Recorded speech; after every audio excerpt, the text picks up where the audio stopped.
Released on May 3rd, 1934. American honeymooners Joan and Peter, as well as a doctor named Dr. Vidigas Vertigas, played by Bela Lugosi, go into a road accident in Hungary, find refuge in a house owned by Hjalmar Perzik, played by Boris Karloff, who shares a dark past with Dr. Vertigas.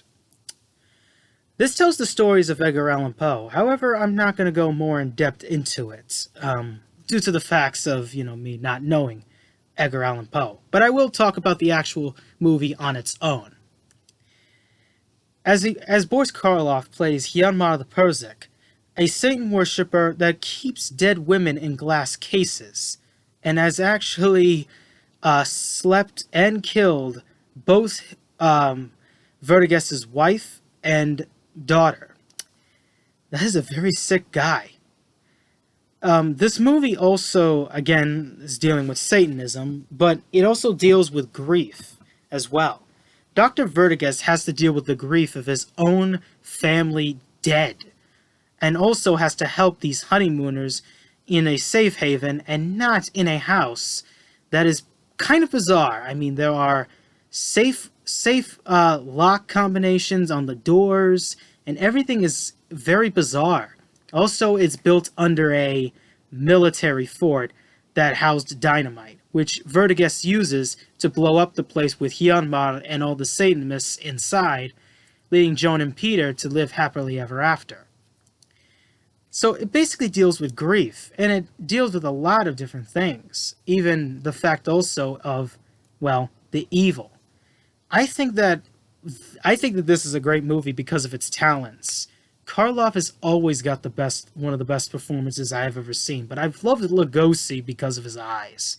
They've always stared into your soul every single time since Dracula.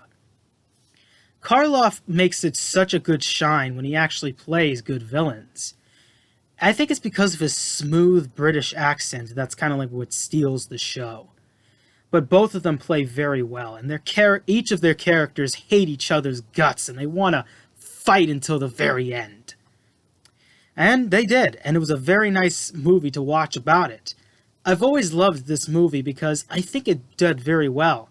The problem is the parts of, rape, torture, necrophilia, and Satanism allowed it to never probably get a DVD release, but I have no idea. I know it has a VHS release, but I don't know if it has a DVD release.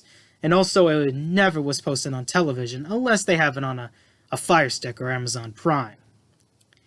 But it is a good movie that I would highly recommend to some people that are not Satan worshippers, but actually people who want to look more into actually the works of Edgar Allan Poe, or just want to look at the movie on its own, because it actually has some very good ratings to go along.